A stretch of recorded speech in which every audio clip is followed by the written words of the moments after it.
Muchas gracias. Mercedes Herrera de Voz Populi.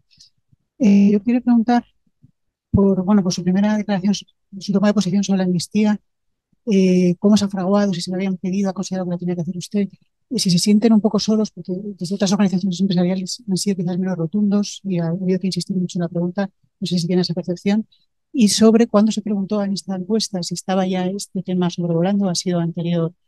Eh, y también me llama la atención cuando ha dicho que estaban resaltando los ataques del gobierno a los empresarios, pero yo entiendo que llevaban más tiempo, ¿no? Y que quizás como que empezaron el verano del 22, no sé si lo han percibido más en este último año. Ya sobre el contenido, quería preguntarle sobre, bueno, no sé cómo ven sus análisis sobre y la reflexión de los empresarios sobre la reforma de las pensiones y el SMI, que quizás son ya asuntos que el Partido Popular está asumiendo un poco las tesis del gobierno. No sé cómo han visto la posición del Partido Popular en el debate de investidura al respecto. Y luego, por último, si nos puede explicar sobre los fondos europeos, eh, mm, cómo explican que haya menos conocimientos o que lleguen menos que otros años cuando se supone que van implantándose más. Y también a quién se pregunta, entiendo que van rotando cada año a quién preguntan y más. Gracias. Muchas gracias. Eh, Voy desgranando respuestas sobre una larga lista de preguntas. En primer lugar, quiero señalar que este estudio, esta encuesta, se realiza antes de las elecciones de julio de este año, con lo cual no se hablaba de la amnistía y como consecuencia no se puede recoger algo de lo que no se hablaba en el resultado de la encuesta. Sin embargo, en aquella época sí era evidente que el gobierno había venido desarrollando diferentes actuaciones en contra de los empresarios. Quiero recordar que durante los últimos meses, antes de las elecciones, el gobierno había atacado con nombres y apellidos a Mancio Ortega, a Juan Roig o a Rafael del Pino. Y esta situación crea un ambiente injusto y un ambiente muy perjudicial para la competitividad de las empresas. Es absolutamente inaudito que en un país democrático un gobierno critique por nombres y apellidos a empresarios que están creando riqueza y empleo en nuestro país y que son más bien un modelo a respetar y imitar más que una figura a atacar. Esto sí que se recoge en el resultado de la encuesta, el malestar empresarial sobre esta situación. Eh, Voy a dejar la última respuesta a Miguel, la relativa a los fondos europeos, y voy a brevemente a tocar el tema de la reforma de las pensiones. La reforma de las pensiones es un asunto complicado desde el punto de vista de la opinión pública. Es un asunto que técnicamente solamente tiene una solución: o se bajan las pensiones o se alarga la edad de jubilación. Nosotros nos hemos manifestado en numerosas ocasiones por la segunda opción, porque nos parece mucho más respetuosa con el conjunto de la ciudadanía española. Preferimos retrasar la edad de jubilación a que haya que bajar las pensiones. Los partidos políticos en campaña electoral pues son reacios a tratar este tema porque implícitamente conlleva un coste social. Pero nosotros hemos hecho propuestas muy concretas, las repetimos y nos reafirmamos en el hecho de que España debería adoptar un sistema de cuentas nacionales, retrasar la edad de jubilación y a partir de ese retraso de la edad de jubilación que celebramos en los 68 años, adoptar un sistema de incentivos que permita a los ciudadanos seguir trabajando más años. Eh, También, y antes de dar la palabra a Juan Miguel, voy a hacer una brevísima referencia sobre el asunto de la amnistía. Este tema es un tema gravísimo, es un tema que nos preocupa tanto que no podíamos dejar de hacer una reflexión y de ofrecer nuestra opinión al conjunto de los ciudadanos, porque nos parece tan grave que no podemos permanecer en silencio. ¿Por qué ahora? Simplemente porque esta es la primera comparecencia pública que tenemos desde que este tema está en el debate. Y creo que mis palabras han sido suficientemente claras y contundentes. Es un tema que nos parece gravísimo y es un tema sobre el que nosotros nos pronunciamos y entendemos que otras organizaciones empresariales se han ido pronunciando y se irán pronunciando. Y dejo la palabra a Miguel para que responda las cuestiones sobre los temas relativos a la financiación.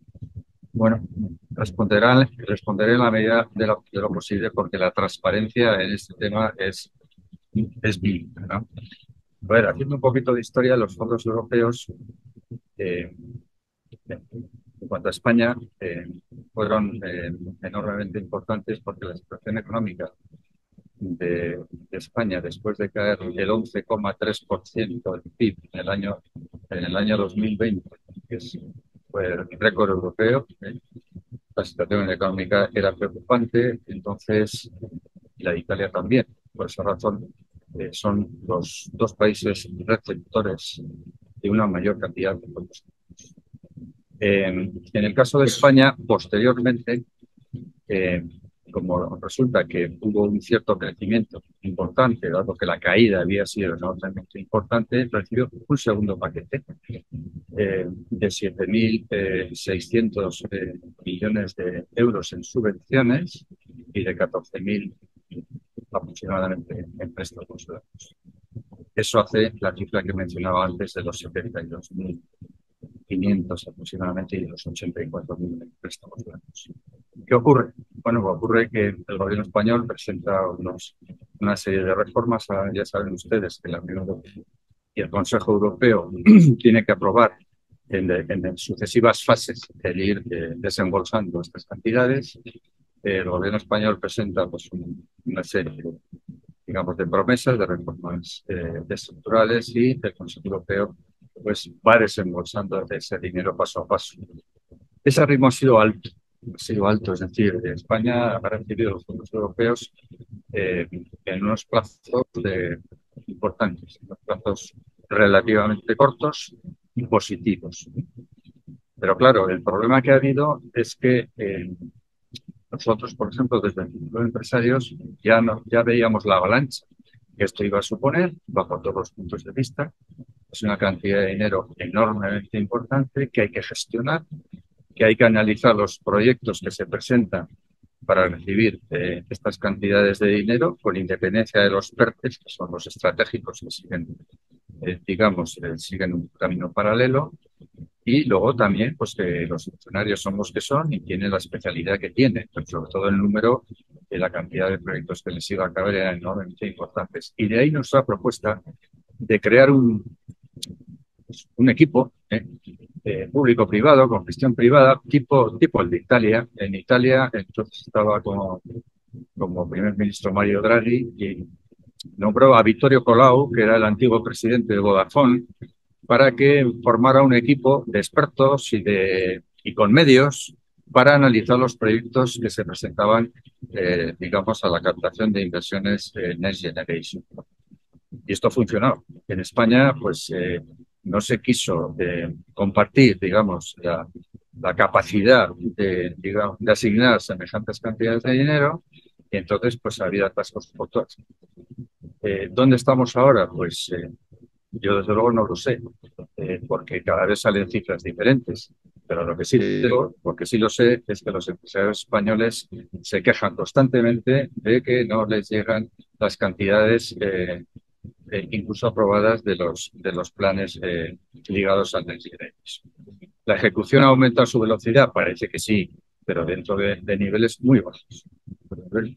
Entonces, bueno, lo que hay que hacer es un esfuerzo enormemente importante. Yo estoy personalmente convencido que se van a pedir pruebas de su ejecución, convencido, pero bueno, pues vamos a ver, el ritmo, insisto, ha aumentado ligeramente, pero dentro de niveles muy bajos. Y en cuanto a cantidades, hay una ensalada de cifras que yo soy incapaz de apuntarme a ninguna. Bueno, Nuria, sí. Hola, gracias por la presentación. Nuria Rius de Diario Ara. Yo sobre el contenido del informe tengo una pregunta en torno a lo laboral, que un poco si vienen pidiendo, entiendo que se desprende de sus palabras, pues y de la memoria una nueva reforma, ¿no? O cambios laborales. Entiendo que hay suposiciones que no se debería ver por parte de la patronal dado apoyo a la actual reforma, y un poco cómo encajan estas valoraciones con los datos, por ejemplo, de afiliación, ¿no? Que están en máximos históricos, y exactamente a qué atienden un poco pues esta sensación empresarial, ¿no? de descontento. Luego, con un tema también económico, aunque sale un poco de la encuesta, no sé si nos podrían hacer una valoración a raíz del caso Celsa, ¿no? Un poco de lo que puede suponer pues la ley concursal, su entrada en vigor y lo que hemos visto con Celsa, si tienen ya la sensación de que hay, no sé si preocupación o se debate en círculos empresariales, pues que pueda esta ley abrir a fondos o en situaciones de empresa que pasan por lo mismo, pues resoluciones similares a la de Celsa. Y finalmente, en lo político, entiendo de sus palabras, no sé si el círculo tiene una posición sobre si preferirían pues ir a una repetición electoral, pues asumiendo un poco el discurso que nos plantean o resolver un poco ya la situación de un gobierno en funciones. Gracias. Muchas gracias. Con relación a los temas laborales, nos hemos pronunciado en muchas ocasiones. La reforma realizada, la reforma laboral, entendemos que fue una reforma absolutamente insuficiente. Nosotros la calificamos de pequeña contrarreforma. Pero realmente lo que pone de manifiesto en un país que tiene un 15% de paro estructural durante los últimos 30 años es que no se acometen las reformas necesarias para acabar con el principal problema de nuestro país, que es el paro, y secundariamente la estacionalidad. Esta reforma ha cambiado el nombre de los contratos laborales. Antes había contratos temporales cuando estos contratos operaban el año y ahora tenemos contratos fijos discontinuos. La estadística asociada a la creación de empleo en España es absolutamente confusa desde el auge de los contratos fijos discontinuos. De hecho, nosotros en el Círculo de Empresarios hemos dejado de analizar el número de contratos como indicador del volumen de empleo que hay en España y nos centramos en las horas trabajadas. Pues bien, las horas trabajadas todavía no han superado los niveles del año 2019. No se está creando empleo. Y eso en carácter, en sentido amplio. Pero dentro del empleo que se ha creado desde que padecimos la pandemia, hay que sumar 500.000 de empleos públicos. Lo que quiere decir que si estamos a niveles de empleo total similares a los que había antes de la pandemia, tenemos 500.000 empleos privados menos y 500.000 empleos privados públicos más, con una productividad mucho más baja, con una contribución al PIB mucho más baja, es decir, la situación, lejos de haberse solucionado, ha empeorado. Por eso éramos mucho más exigentes en los objetivos de la reforma laboral y no estamos satisfechos con la misma. Creo que nuestra posición, que repito, ha sido una posición bastante conocida, es evidente. Con relación a Celsa, no solemos manifestarnos sobre asuntos tan concretos. Vemos que en España se ha hecho un esfuerzo por regular las situaciones de concurso. Es bueno trabajar en todas aquellas cuestiones que permitan hacer reestructuraciones de deuda en las compañías y lo que esperamos es que este proceso se lleve a cabo con absoluta transparencia y defendiendo los intereses de accionistas, deudores y empleados de la compañía. Por último, tampoco hacemos valoraciones políticas. En España los ciudadanos han expresado su opinión, han elegido a los diputados que los representan en las Cortes y nosotros lo único que venimos a decir es que para formar gobierno no todo vale. No todo vale. Hay que buscar pactos y muchas veces nos hemos referido a pactos en la centralidad y evitar pactos en los extremos y sobre todo a buscar acuerdos de legislatura que minen, que lesionen la cohesión entre los españoles y el Estado de Derecho. Que se repitan o no se repitan las elecciones es algo que nosotros no podemos lograr. Lo que queremos es que España sea un país gobernable y se haga dentro de unos límites razonables y buscando la centralidad.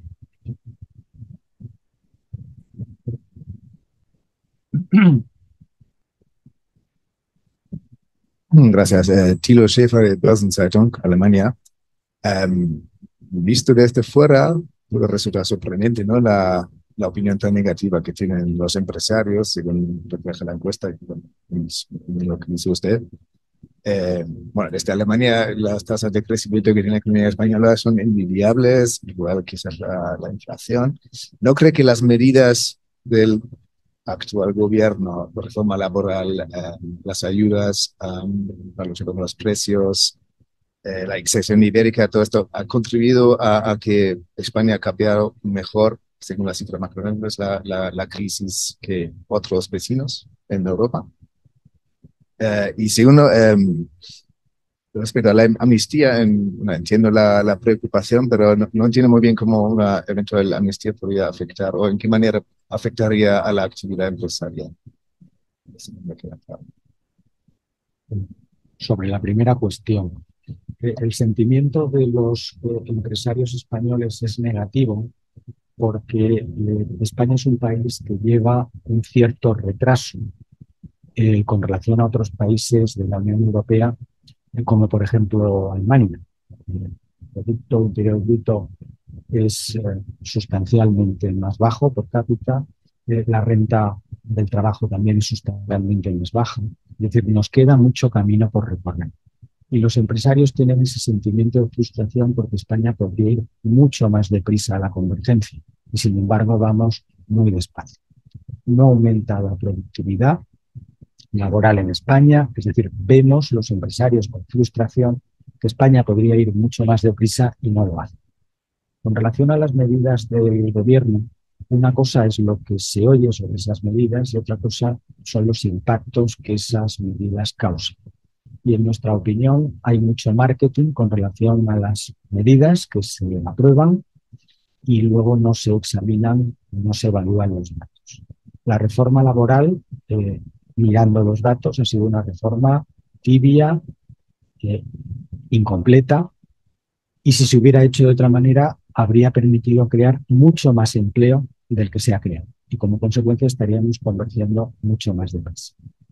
La reforma energética, la excepción ibérica, sí es verdad que Alemania, desde el punto de vista energético, tiene gravísimos problemas que deseamos se puedan solucionar cuanto antes. Pero algunas decisiones que se han tomado en España tampoco han ayudado a mejorar la situación. Quiero recordar que la excepción ibérica ha provocado la subvención de más de 3.000 millones de euros a los consumidores franceses. Quiero recordar que se ha gravado a compañías eléctricas con un impuesto especial en lugar, por ejemplo, de haber pedido a estas compañías que aceleraran su inversión y comprometieran esos resultados extraordinarios en acelerar la transformación energética, el modelo energético. Nosotros criticamos las medidas porque entendemos que no son las adecuadas y que la adopción de otras medidas hubiera permitido a España avanzar mucho más deprisa.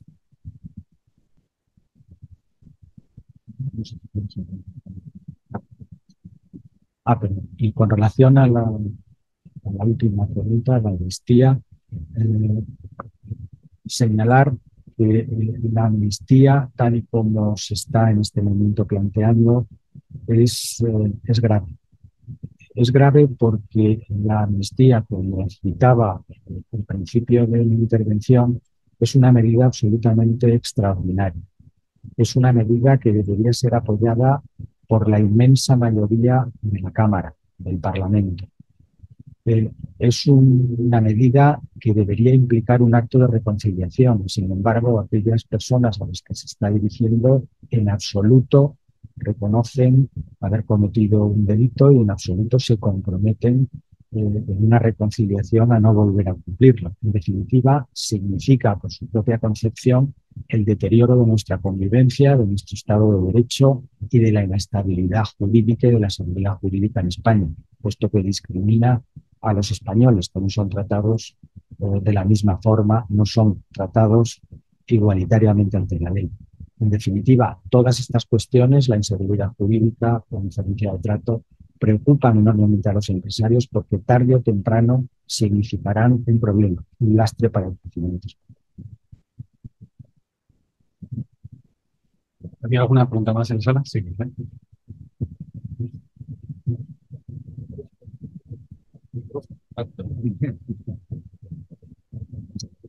Mi nombre es Clemente Polo, soy catedrático de Economía.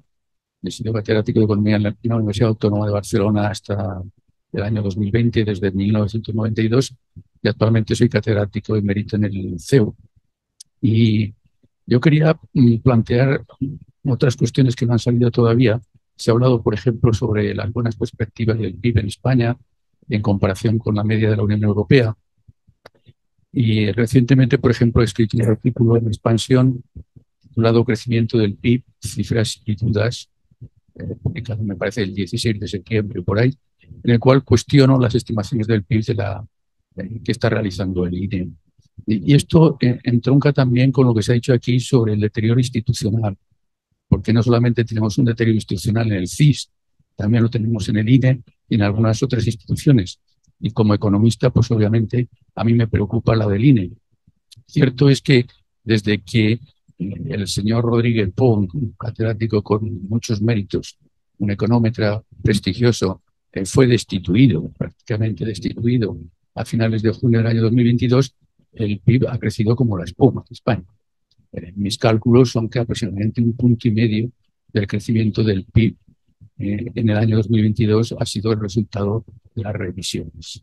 Entonces, esto es y seguramente si mirásemos al IPC también veríamos algo parecido en las francas, en los buenos resultados de los que tanto alardea nuestro gobierno.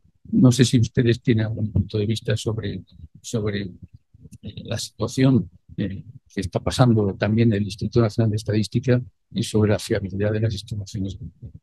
Y luego sobre el tema de la reforma del gasto público y la medida de la eficacia del gasto público, pues bien, estos son cuestiones que ya nos aburren a los que ya tenemos cierta edad.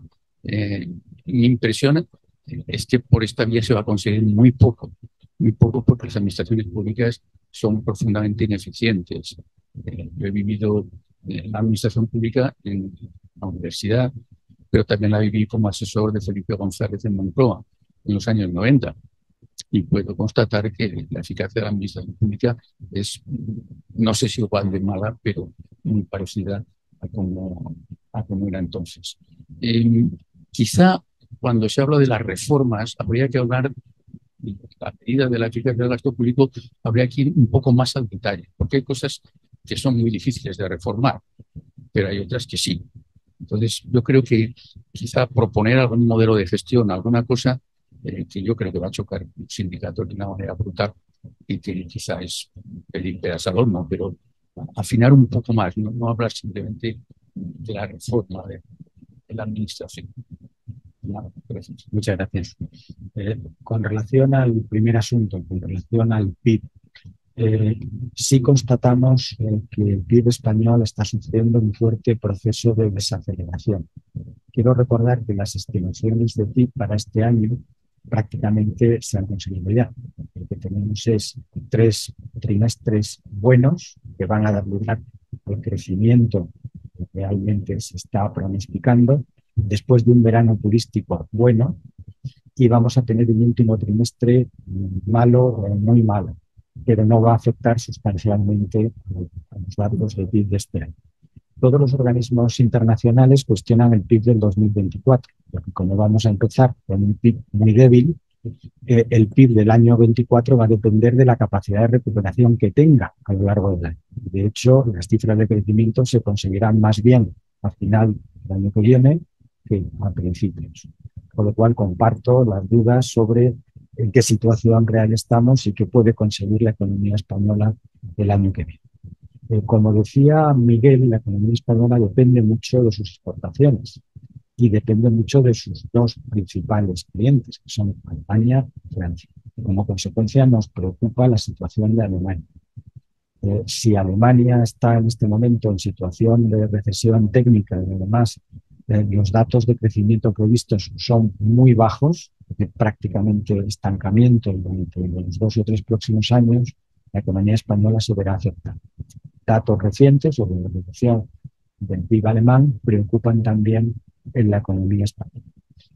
Sobre el marketing aplicado a los datos estadísticos, yo sinceramente no puedo emitir opinión porque no tengo datos. Probablemente su conocimiento sea mucho más preciso y exhaustivo del que tengamos nosotros. Sí puedo constatar estas percepciones que le acabo de señalar sobre la evolución.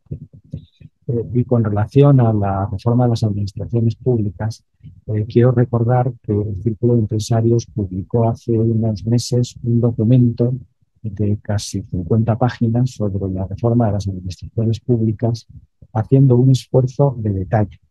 Hemos, en ese documento, publicado acciones concretas y las hemos cuantificado para tratar de hacer una serie de recomendaciones que den a las administraciones públicas un determinado peso deseable en el PIB y para racionalizar sus actividades de forma que sean mucho más eficientes y eficaces las actuaciones. En cualquier caso, me remito a su documento para el detalle y la cuantificación de nuestras sugerencias. Tenemos una pregunta más en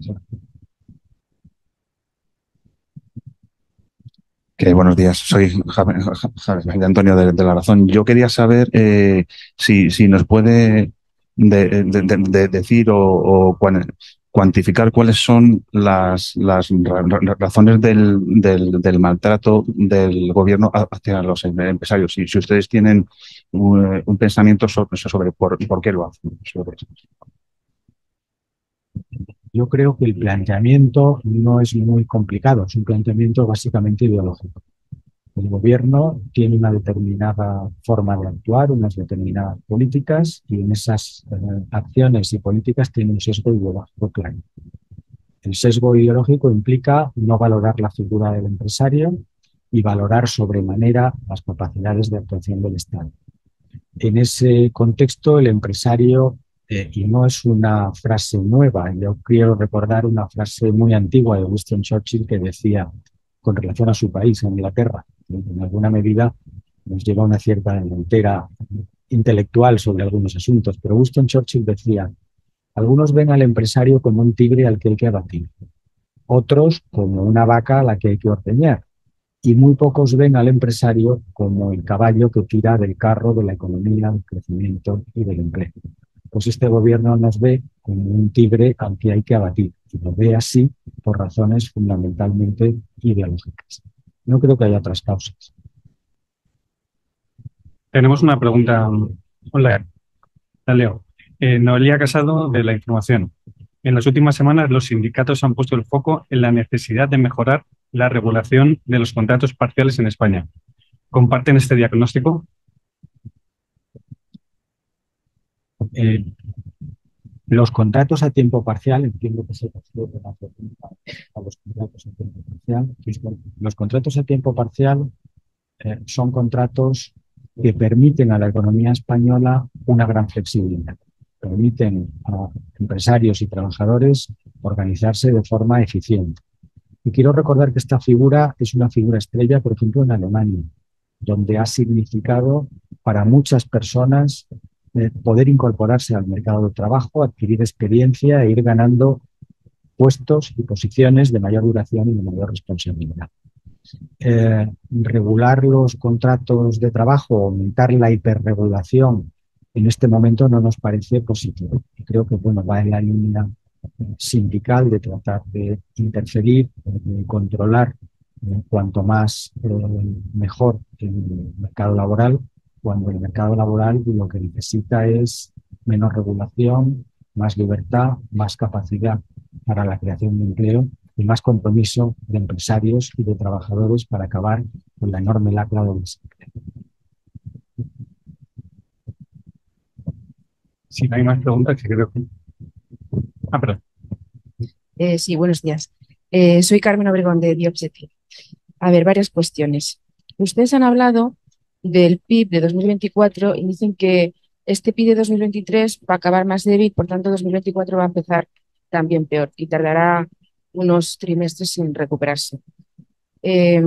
Voy a hacer una hilazón con la amnistía y quisiera saber si ustedes han podido hacer algún estudio, algún análisis de cómo podría afectar una amnistía al mundo económico. ¿Podría afectar a las exportaciones? ¿Podría afectar a la seguridad jurídica? ¿Podría afectar a la imagen de España? Bueno, eso por una parte. Por otra parte, me gustaría preguntarles, ayer hubo un acto en Bilbao a propósito de, a ver si lo digo bien, Confebask, donde el secretario de Estado, que la ministra no acudió, no sabemos por qué, pero finalmente no apareció. Entonces, el secretario de Estado habló de unos datos a conocer sobre el impacto que están teniendo los fondos europeos y, bueno, dio unos datos increíbles. Me gustaría saber si ustedes tienen conocimiento del impacto real que están teniendo los fondos, porque se está jugando con muchas cifras y realmente no se conoce, no hay transparencia de todo eso. Y por último, y es una pregunta que yo creo que es un poco retórica, pero no me lo tomen a mal, estamos esperando, porque España va a ser penalizada, a que el gobierno dé luz y ofrezca los datos de los 100 primeros beneficiarios de los fondos europeos. ¿Ustedes conocen esos 100 primeros beneficiarios? Gracias. Muchas gracias. Con relación a la amnistía, consideramos que su efecto en la sociedad española va a ser negativo, porque lanza una sensación de inseguridad con relación a los principios y fundamentos de nuestro Estado de Derecho muy importantes. Y como consecuencia refuerza esa percepción que están teniendo los empresarios de inseguridad jurídica. No sabemos qué se puede aprobar en España para beneficiar a alguien que puede interesar al gobierno que sea beneficiado. Esa sensación de no sabemos lo que va a suceder, no sabemos en qué entorno jurídico nos movemos, es malo para la sociedad española y para la economía española. Y como consecuencia esa preocupación la trasladamos solo aquí en esta presentación. No tenemos ningún estudio, es un asunto complejísimo, muy difícil de abordar, y sea cual sea el resultado, la influencia que pueda tener en la economía española, tardará en verse. Se suben los tipos de interés y se tarda entre 1 año y 18 meses en conocer cuáles son sus efectos. Esto también tendrá efectos y tardaremos en conocerlos. Con relación a la euforia del gobierno sobre la utilización de los fondos Next Generation, lo que venimos observando es lo mismo que se observó, por ejemplo, el año pasado. El año pasado el gobierno anunciaba que se habían asignado un 60% de los fondos y, sin embargo, a sus destinatarios finales no habían llegado más que un 20 o un 25%. Lo que vemos aquí son dos percepciones diferentes sobre la realidad. La percepción que tiene el gobierno, que cree que su trabajo ha terminado cuando dice esto debe ir a tal sitio, y la de los empresarios que no reciben, los que están en tal sitio no reciben esos fondos porque realmente no llegan, no se pagan. Y esta es la percepción que estamos viendo permanentemente en este sentido. Los empresarios solamente medimos los serenos, solo nos importa cuando los fondos llegan. Y no que estén en una cuenta de la Administración Central del Estado, en una cuenta de una administración autónoma o en una cuenta de una administración local. Ese es un trabajo que tiene que hacer el gobierno, el Estado y el Estado.